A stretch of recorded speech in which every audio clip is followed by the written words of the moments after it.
that we sleep in so we don't have sort of like a little bit of a cover. We don't fly all over the place. But you know, you can sleep in any orientation. I have it feeling like I'm standing up right now, but like you saw, I'm on the floor, but it doesn't matter if I turn over and I sleep upside down. I don't have any sensation in my head that tells me that I'm upside down, so it really doesn't matter. The sleep station is also like a little office. We've got a computer in here. As you can see, we've got a couple little toys. I've got some books. I've got some clothes and other things that make it sort of like home. I'm coming out. And just for reference, that's one sleep station. This one's another, right here. There's one on the ceiling, if you want to call it, right here. And then there's a fourth on the other wall over here. So all of us sleep in a little bit of a circle. All right, come on back. There's more to show you.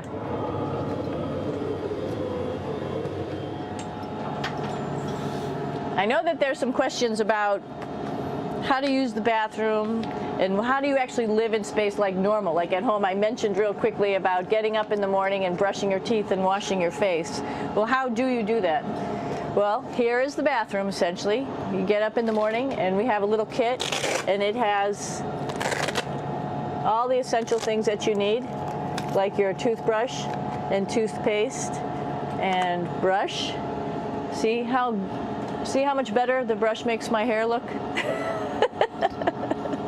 I'm just joking. It still stands up straight. It doesn't matter where you are. It's always going to stand up straight while you're up in space. A lot of people ask about toothbrush and toothpaste. So, luckily enough, toothpaste, you can do it upside right this way, is sticky, and so it sticks to your toothbrush. No problem. Another cool thing is that water sticks to your toothbrush too. If you can see it, I'll have some water come out. The water is pretty neat up in space. It'll stick to your toothbrush and it will make a big bubble, and that's just by surface tension. And then you can drink it. So a lot of people ask about what do you do with the toothpaste after you brush your teeth.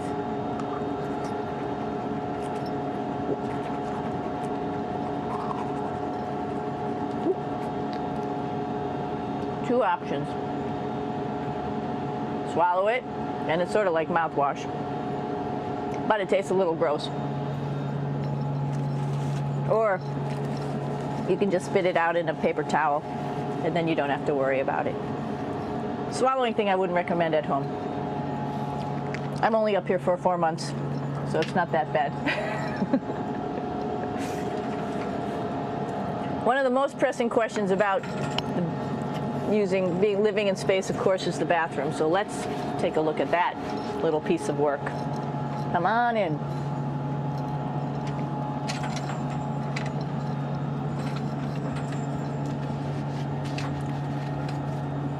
Here we are at the throne. This is awesome. You might see the little, you might have noticed the little moon on the outside. This is our orbital outhouse right here.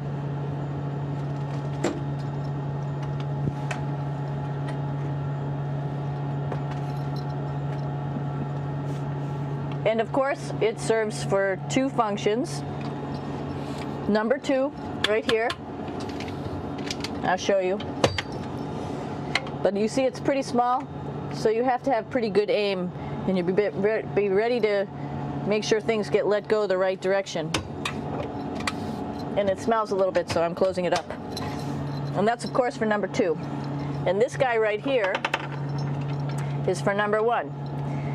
So they're sort of two slightly separate functions, but you can do a little, essentially both, by hanging on right here and doing number 1 and number 2.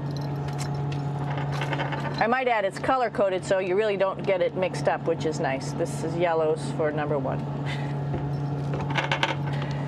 And Also, there's a selection of paper. People always ask about toilet paper. What do you do with toilet paper? What kind of toilet paper do you have? We have gloves just because sometimes it does get messy. We have some Russian wipes, which are a little bit coarse if you like the coarse type of toilet paper. We have some nice tissues, which are nice and soft if you like soft toilet paper. We have Huggies, just for any cleanup. You know, we were all babies once, and this sort of helps. And then if things get really out of control, we have disinfectant wipes just to make sure we clean up here. Because, you know, just like the water I showed you, the #1 stuff can sort of go all over the place if you don't aim correctly. And did I mention both of these have a little bit of suction, so they should keep things going in the right direction. But like I said, sometimes things get a little out of control if you are out of control yourself flying around. So we have lots of protective stuff. And of course, you do have your privacy. There's a little door, so other people know that you're in there. Here's a pretty cool place. This is sort of like in your house where everybody meets in the morning. After you wash your face, brush your teeth, you want to find something for breakfast. And this is our kitchen. You might notice there's all sorts of foods here. It's like opening the refrigerator. You got all your different stuff that you want to have: drinks, meats, eggs, vegetables, cereals, bread, snacks. And that's a good place. That's where you find all the candy. Side dishes, and then some little power bars just in case. So we have all this type of food. Some of it is dehydrated, and so we have to hydrate it, fill it up with water. Some of it is already made, and then all we have to do is heat it up. So something like this, I'm pulling out barbecued beef brisket. Pretty yummy. Not only is this food made in the US, but we also have food here, Columbus, the European module. It has science experiments all over. You could see it looks a little bit crowded. And here we do a lot of our medical experiments.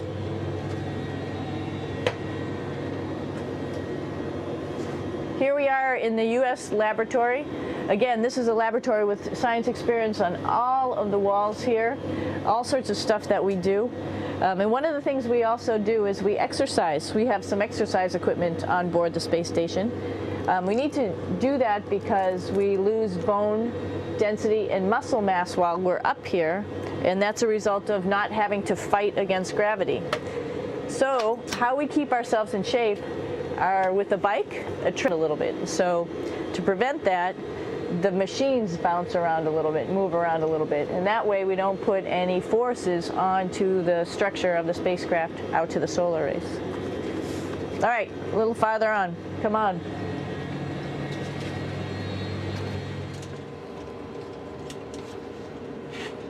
I'm here with my two buddies in the airlock. Actually, these are two space suits that are ready, primed up to go outside, as we call it, to go do a spacewalk in case we have to do anything outside. Some of the things we do outside are just like inside, repairs. We have a lot of electrical boxes and machinery and solar arrays, in fact, that I talked about earlier, that are outside, and sometimes they don't work quite right. Remember, space is really cold and really hot, and it's also the vacuum of space with no pressure, and so some of the equipment doesn't work well all the time. So we might have to go out and do a spacewalk. Right behind me is actually the hatch that you go out into space, and right now we have it filled up with a couple other spacesuits because we've got 4 of them up here and some of our tools. But right behind here is the hatch in which you actually go right outside into the vacuum of space. The spacesuit is pretty big, as you can see. It's like being a football player. Part of the reason it's so big and bulky is because of this backside, this backpack. It's like going on a hike with a backpack, but the backpack and the suit weighs about 300 pounds. Luckily in space, nothing really weighs anything, so you don't feel that it's so heavy. But we need to have such a big suit because that guy back there is essentially the heart of the spacecraft. I call this actually a spacecraft. It has all the oxygen for you. It has all the carbon dioxide removal system for you. It also has a heating and cooling system to make sure to regulate our body temperatures while we're outside. It also has a computer, so it tells you on a display here if there's anything that's going wrong with the suit, if we're running out of oxygen, if we have too much carbon dioxide. or any type of electrical problem. So it's a pretty awesome little spacecraft, and actually got to go out, use my little spacecraft a couple times, and it worked like a charm. Lucky that it works very nice. You might want to see what the helmet looks like. It's pretty cool too. We don't usually go out like that. This is the cupola. It sticks down below the space station. It's one of those places you find yourself hanging out in all the time because all you want to do is look back at our planet. I think some questions I had were about what do you do in your free time? And you can't help but want to just come to the cupola and look outside as much as you can. And a lot of folks, I play this game with myself about where we're flying over the Earth. Try to come in here and just guess. After being here for a little while, you can sort of figure it out. You can tell different cloud types over different continents. You can tell different soil types over different continents. So let's see. And then, of course, there's a lot of ocean. So usually we're over the ocean at first glance. I will.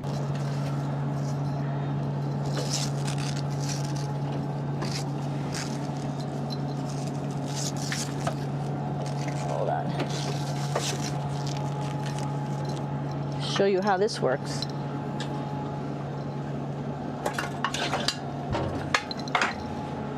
So you can see you can change your attitude just by going from one module to the next, going up from the cupola down here. This is what we call the A-red. And with this, you can lift weights based on vacuum in these cylinders, just like you do at home at a gym. For example, if I wanted to do a squat, I could do it like this. Oops. I should need some weight on this thing. I'm not lifting with anything, so it's too easy. One of the cool things you could do things that you can't do at home. For example, single leg squats with just one leg, because the other leg, you won't fall over. So all sorts of stuff. You can also do bench press. We have a bench that we could add on here, so you can work on your beach muscles.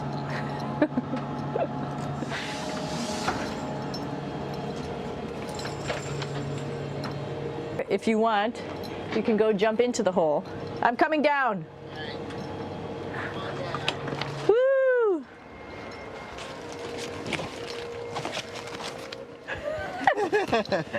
Then you can come right back up again, like Superman.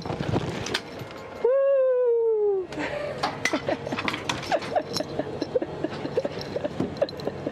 We're lucky we have a really cool big space station that you can fly around in. That's actually called the PMM. You might have saw it out the window. It's a big silver canister. What's really great about that is it's essentially our closet in our pantry or whatever you want to call it. We have extra food down there. We have extra clothes. We actually throw the trash out down there. So it's nice and organized, and we have all of our stuff that we need while we're working in all these other modules all stowed in this location down here. And it's a lot of fun to play in. So we're going into the Russian segment. Be ready. You don't need a passport either.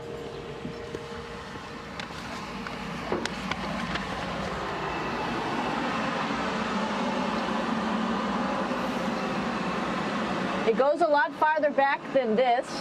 We'll go take a trip and say hello to the boys down there in just a minute. Well, let's do that first, actually, and then we'll go down to the Soyuz at the very end. This is Yevgeny. Hi. Doing a little tour.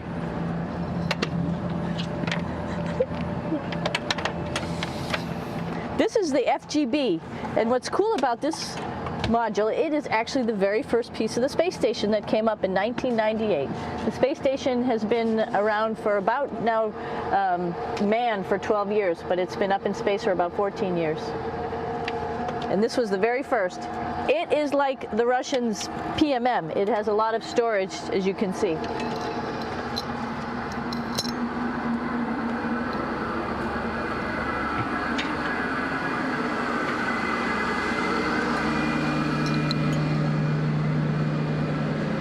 Можно?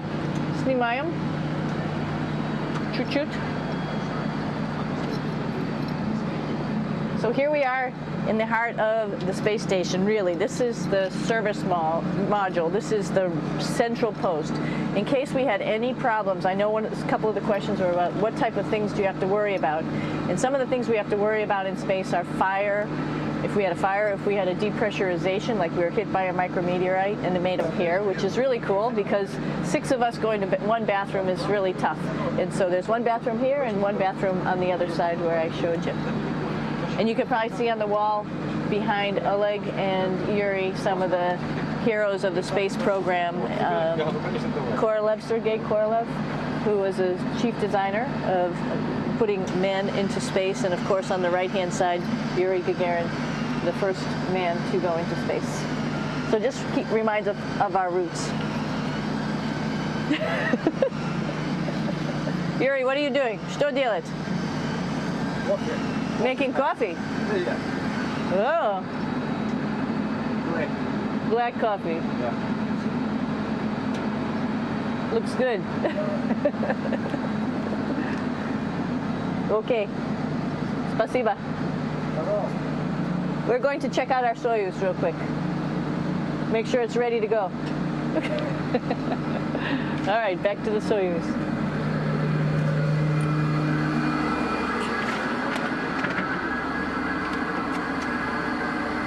I'm going to stop here just for a quick second.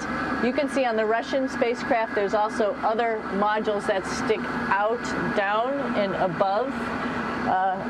Right here is, let's see, I'm trying to be oriented. That's a place where we do spacewalks from for the Russian side. There's Russian spacesuits in here, and also a visiting vehicle which brought fruits and vegetables and becomes a trash container when we undock. Up on this side is also a future place where they're going to do spacewalks from, and connected to it is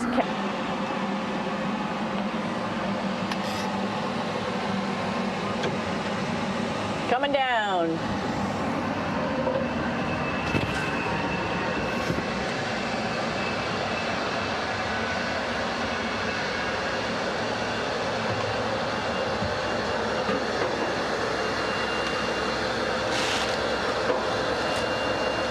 It's a little tricky getting in here.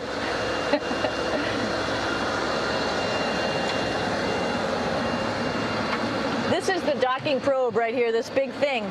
This helps us connect to the spacecraft. This probe actually sticks into this cone, and that's how the spacecraft, our Soyuz, becomes connected to the ISS initially. That is then replaced by clamps, which are around here, that will allow the 2 spacecraft to be stuck together. And then you can remove the probe and the cone.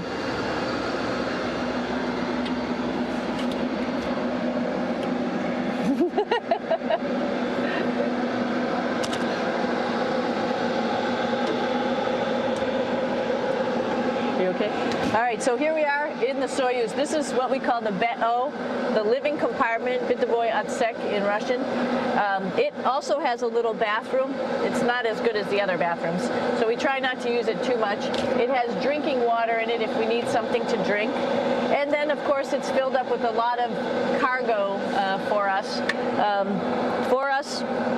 Bringing up and also bringing back down. It has a second purpose when it comes back to Earth. It serves as a garbage container. During the descent, we'll get rid of this area right here, and everything that's in it will just burn up as it's coming into the atmosphere. So that way we can get rid of a little bit of trash. But the main area where we were on launch and where we're going to be on descent is down here, because we're not part of the trash. So we're in a safe place. So we're in the descent module, SA. It's a little small, but you can get in.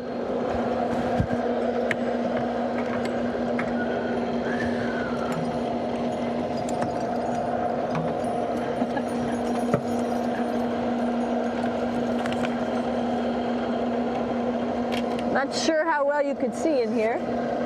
Hold on for a second. I'm going to turn it up this way, just so you could see the hatch, and you could see Kevin. It's a little bit small, but we'll come in and show you around. coming in? Probably not. Okay. I'm gonna